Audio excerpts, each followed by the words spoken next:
The Radio Memories Network is brought to you in part by Liberated Syndication, podcast publishing made easy, libsyn.com. That's LIBSYN.com. Welcome to the Old Time Radio Network Suspense Stories. Are you ready for a thriller, chiller, or the macabre? We invite you to enjoy stories that will keep you in suspense. We now go back to the early days of radio and our imaginations with our featured suspense presentation. Suspense.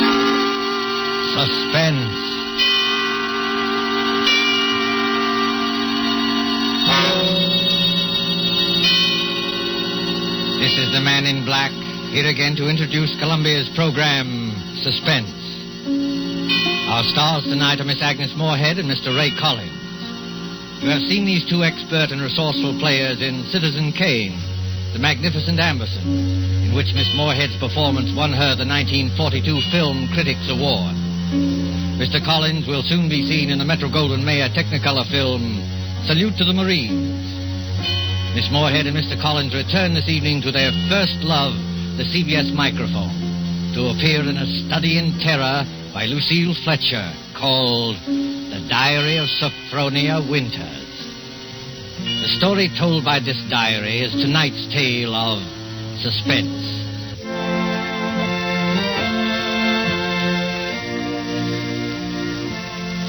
February 1st, St. Petersburg, Florida. I, Sophronia Winters, have hereby begun this diary because on this date I feel for the first time that I've begun to live. Diaries are no good unless one has thrilling experiences. For 40 years, I've never had what could really be called a thrilling experience. But Papa's death has changed everything. Here I am in beautiful St. Petersburg with everything to start life anew, money in my purse, 2 suitcases full of new clothes, and a gorgeous new permanent wave. And Florida is really the land of romance. It doesn't matter whether you're 17 or 70. There are parties and dances and bingo games and flirtations for all. My landlady, in fact, tells me that people often become engaged and even married to perfect strangers overnight. I'm still shy, of course, but just the same, it's such fun and so thrilling to think one's fate may be just around the corner.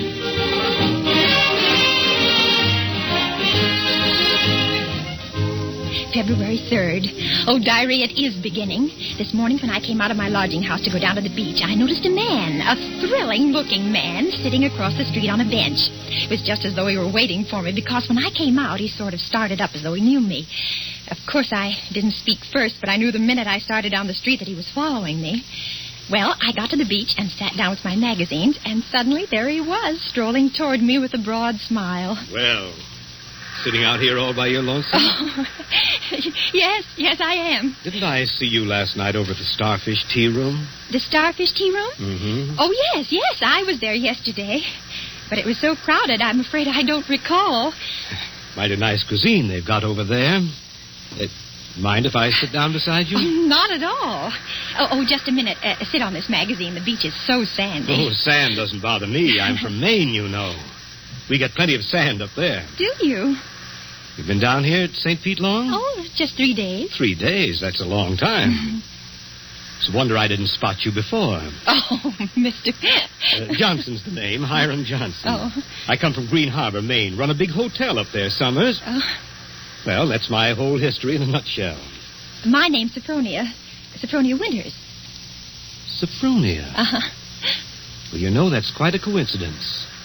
My sister-in-law's name was Sophronia. Oh? Sophronia Johnson. You ever heard of her? She looked quite a bit like you, too. Sophronia Johnson? No, I'm afraid I haven't. Who was she? Someone very famous? I'm so ignorant about these things. Oh, that's all right. Say, look at that sun, will you? I'd say it was pretty nearly time for lunch. And, Diary, darling, he is wonderful. Strong and kind, warm-hearted, so generous. I don't want to be like the other silly women in this town, but Hiram is different. There's something almost poetic about him, something sad and deep. You know, Sophronia, it's kind of mysterious, us finding that 9-point starfish on the beach together. My sister-in-law, Sophronia, used to collect 9-point starfishes. And to think your name, Sophronia, and you find a 9-point starfish with me. Well, it kind of draws us together, eh? Huh? What do you think? completely, as though I'd known him all my life. My landlady says it's foolish, but look at Romeo and Juliet. Weren't they foolish? What's the good of waiting, Sophronia? I've got to be back at the hotel in a week. We may never see each other again. Oh, Hiram, don't say that. I couldn't bear it. Then let's do it right away. Tomorrow? There's a parson out on Coral Avenue who'll do the job for us. We can take a nice moonlight drive out to the Alligator Farm afterward, have a nice shore dinner, then climb on board the Orange Blossom tomorrow night from Maine. Oh. Just think of Maine. The big dark pine woods, the sand, the bay. The two of us alone together. The two of us alone together.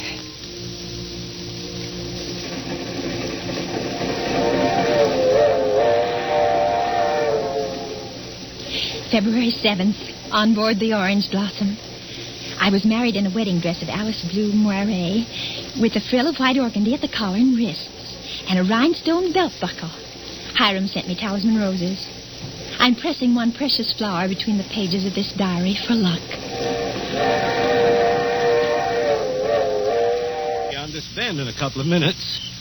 Bags heavy? No, not particularly, dearest. Oh, I can't get over that taxi man at the station. Imagine his insolence, saying he couldn't drive us over. Maybe he didn't have any gas. It happens sometimes around here. Well, anyway, I'm glad the weather's so mild. Can you imagine what it would be like in a blizzard? There's the place. Oh, wait a minute. I don't want to look until I put down these bags. Now, where? There. Through those big pine trees. Oh, it is big, isn't it? 125 rooms. So many fire escapes and balconies and porches and towers. I stayed in a hotel like that once years ago with Papa. It was very fashionable then. My grandfather built that place 50 years ago. Hasn't been changed much since. No? Well, of course you've put in modern plumbing. Not yet. Here we are. Walk in. Oh, what's that? Just a foghorn out in the bay. Fog? We get it almost every night in this kind of weather. What are you locking the gate for? Why not? There's nobody coming in after us. Or going out again for a while. But I thought you said the hotel. The hotel's empty.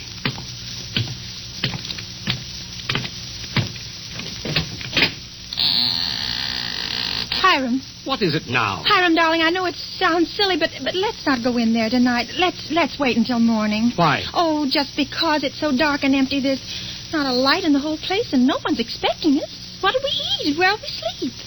Let's stay in the village just for tonight. I've got things to eat and a place to sleep. Come on. Oh, my arm.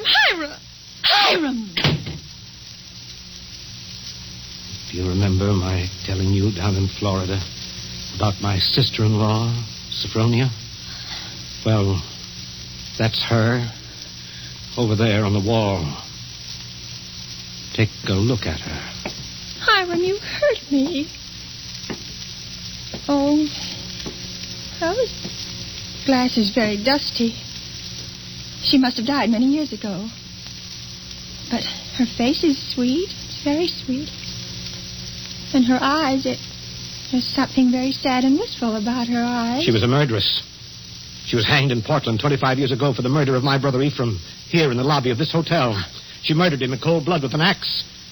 That fire axe hanging over there on the wall. Hiram. It was a summer day. There were guests sitting out on the front porch in the rockers. It was just after lunch. My brother Ephraim was sitting at the desk counting his loose change. My mother was crocheting in that old wicker rocking chair. Sophronia came downstairs, humming a hymn. Oh, don't, Hiram. Please don't tell me any more. Why not? Well, it makes me nervous to hear it like this in this big shadowy lobby. And your eyes, Hiram. Your eyes. Hiram, you're acting so strange. Hiram, what's the matter with you, dear? I know it was a terrible tragedy, but it happened 25 years ago. Don't touch me, Sophronia.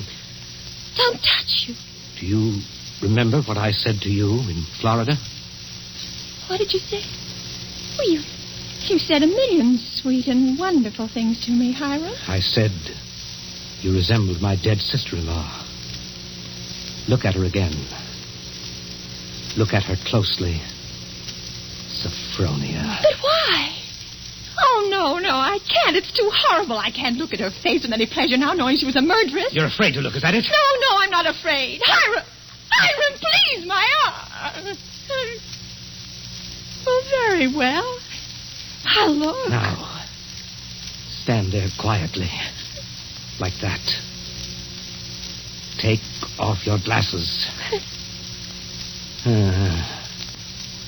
That's all I wanted to see. That's all I wanted. February 13th, Green Harbor Hotel, Maine. I can't understand it. I try to fathom it, but my head aches and my heart is heavy. The hotel is deserted. Has been for 25 years. Everything is covered with spiders and cobwebs. Great dining room with its oak woodwork is alive with rats. And a row of broken rocking chairs on the front porch faces emptily out to sea. Does he mean this to be my home? He's downstairs in the shabby parlor, off the lobby, playing the harmonium.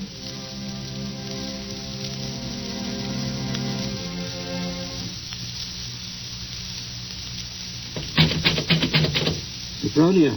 Yes? Yes, Hiram? Sleeping? No, dear. Why is your door locked? Come out. I want to show you around the place. It's all right, dear. I've seen it. I've seen just about everything. No, you haven't. You haven't seen the grounds at all. The grounds? But, Hiram, it's after midnight. I want to show you where my sister-in-law, Sophronia, is buried. Well, not tonight, dear. Please, it's so late, and I have a headache. Open the door, Sophronia. I want you to come now. No, I shan't. Oh, go away and let me alone. I won't. No use carrying on like that. You see, I have pass keys to all the doors. See, Sophronia. Beyond, where those 4 birches are standing, is where my sister-in-law, Sophronia, was laid away 25 years ago. It was the biggest funeral in the neighborhood. Folks crowded outside the gate with the dozens trying to get a look, but we wouldn't let them. Buried her ourselves without a service out here by herself on the grounds. Ephraim's buried in town, but not Sophronia. I had a feeling I'd have to keep an eye on her even then. Keep an eye on her? I knew she was one of those restless sleepers who wouldn't stay quiet in her own grave. I knew before the year was out she'd find some way to start roaming around hunting for mischief again. She was a young she-devil to the core, Sophronia. They could hang her till doomsday. Wouldn't do any good. You mean you think she haunts this hotel? No, not this hotel. She never had any use for it, alive or dead. No. She makes for the warmer climates. She was always a cold-blooded little fish, freezing and shivering all the time. It's places like California and Texas and Florida she makes for. Florida? Yes, that's one of her favorite haunts, particularly around St. Pete.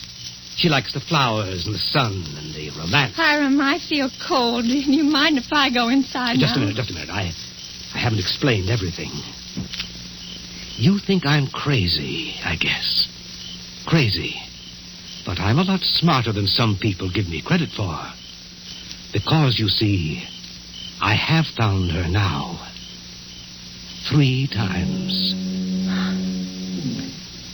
Do you see that grove of birches over there? Under every one of them's a grave. I found her wandering the earth in disguise 3 times. And I've killed her 3 times. But it still doesn't do any good. She's still restless. You mean you've killed 3 different women? So now I keep another open grave to remind her. It's waiting now. Would you like to see it, Sophronia? No, Hiram.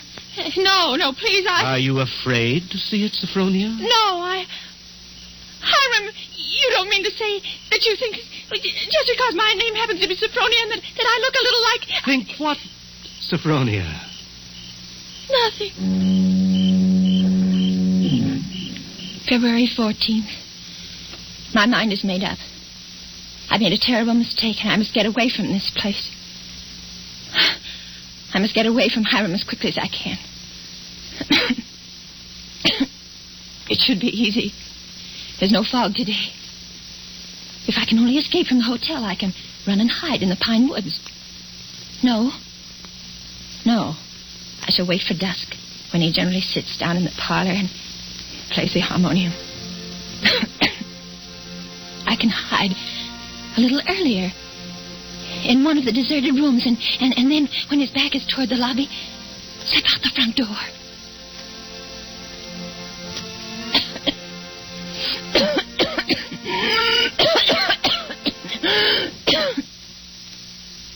Sophronia? Sophronia? Sophronia! Oh, there you are. What's the matter? Anything wrong? No, Hiram. You didn't want anything outside, did you? Because if you do, you'll have to ask me to get it for you. You see, I always keep the front door locked. Yes, Hiram. Yes, the back door, too. And all the doors leading out into the porches and fire escapes. And a good many of the windows. It makes one feel safe from thieves and peeping Toms. Oh, you've got a cold. That's too bad. Yes. I must have caught it last night. Outdoors. The damp. You ought to be in bed. A good bed. The only good bed in the house is in my sister-in-law, Sophronia's old room. No, Hiram. I'm all right. It's just a little head cold. Oh, little head colds often develop into pneumonia. Why, it's too bad I didn't think of that before. You might have slept in it from the beginning. Here, up these stairs. What? What's the matter? Are you so weak? No. No, I'm all right. This room is the cleanest in the hotel, too. I've always had a sort of suspicion about it. You see, I've kept everything as it was. What's the matter? Nothing. It's just... It seems kind of familiar. No. It's just that seeing it so clean, seeing it as though someone were living here, as though they'd only just stepped out for a moment. It's as she left it that afternoon when she walked down to murder my brother. You see her needlework on the table with the needle sticking in it? And her hymn book still open? Mm. She was very fond of singing hymns, Sophronia was. Had a nice voice, too. I used to accompany her. Oh. I'll turn down the bed for you. And you can get undressed while I go and make you some hot tea. No, I don't want any. Here's the closet. You can put on one of Sophronia's dressing gowns.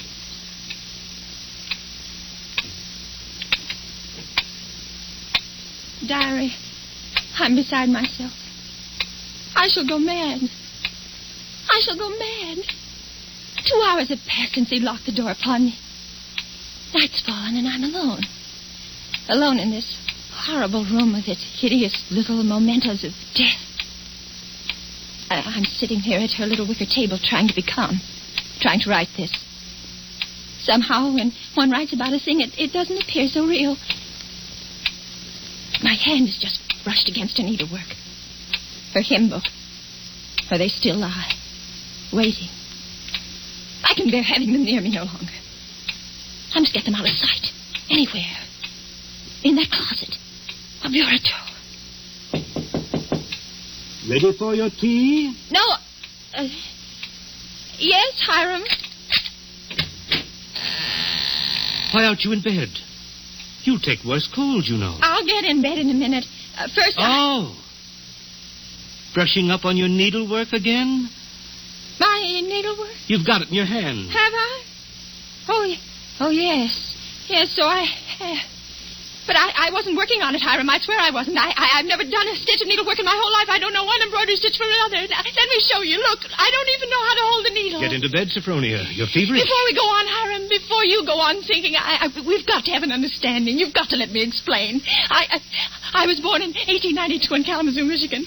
My name is Sophronia, that's true, but they name lots of people Sophronia. I was named for my grandmother. She had just died. No, you've got to listen to me. I've lived in Kalamazoo all my life. If you'd only just write a letter or send a wire. Well, I've never heard of Green Harbor in my whole life. I never went anywhere. For almost 10 years, I stayed home day in and day out nursing Papa. He had a stroke. I wasn't out of the house. It was the red brick house with the green shutters.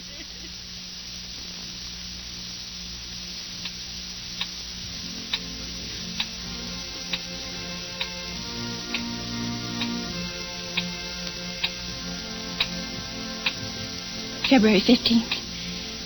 Now I live only from moment to moment, listening to each creak upon the stairs. I've been in bed all day. It's night now. The foghorn has begun to blow again.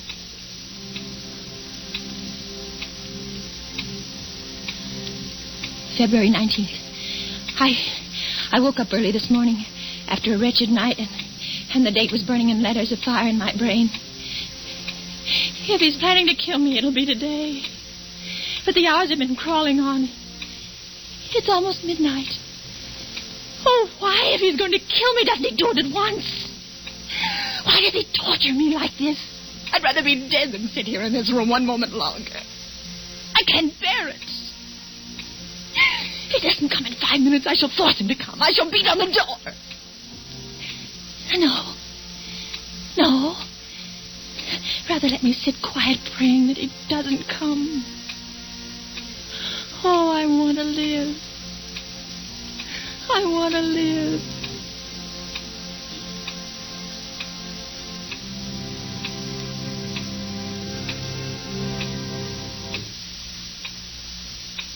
Sophronia! It's come. Sophronia! Come downstairs. I want you to sing me a hymn. Sing? He never asked me to sing for him before. But she sang. I can't sing, dear. I told you that long ago. Did you? Well, I'd forgotten. And besides, how can I come downstairs when my door's locked? It's unlocked. Try it. Unlocked? Oh, no. How could it be? Oh, it is, and I never knew it. Coming? He unlocked it. Sometime while I was just sitting. Oh, why didn't I try a few more times? Why did I just sit there assuming? No, he'd have caught me anyway. He'd have known. But I might... Oh, now it's too late. He's going to kill me. Sophronia! Yes, Hiram. I'm coming.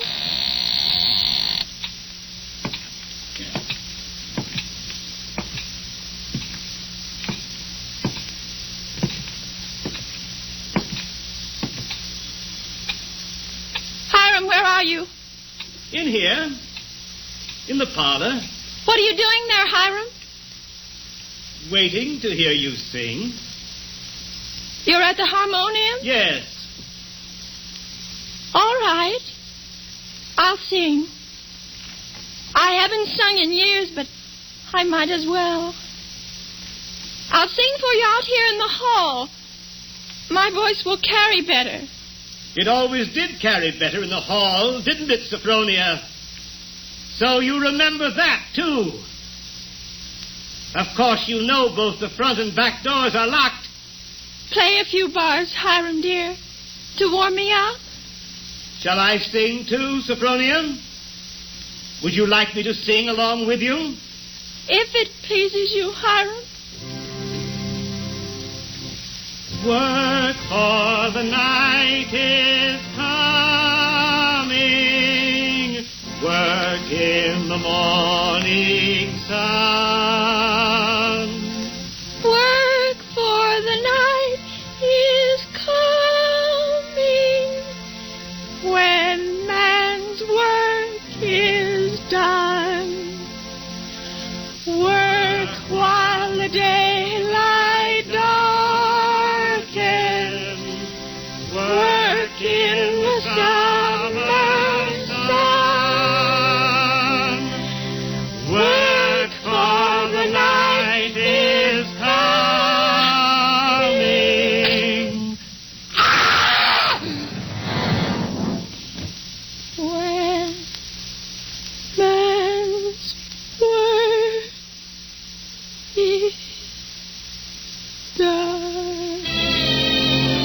There's only one more page.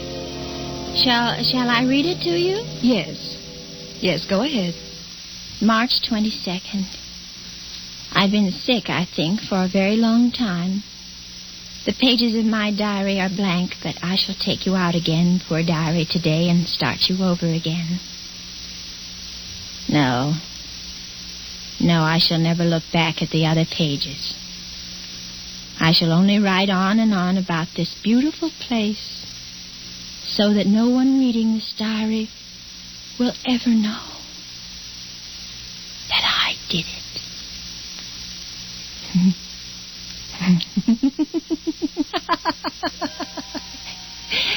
But I did do it, diary.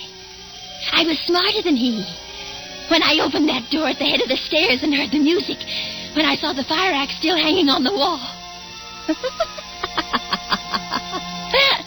Oh, I was so cautious. So terribly cautious. I tiptoed like a little mouse, even as I sang the hymn into that room where he was playing. But I was clever, so much cleverer than he. I kept on singing. And now I'm free. Free as a bird. I'm free and he shall never catch me now, not this time or ever again, because he's dead. Isn't he, Nurse? Nurse, isn't my dear brother-in-law, Hiram, really dead? Yes, miss, he's dead. And now I'll thank you to hand me that diary. The doctor doesn't approve of the patient's writing anything.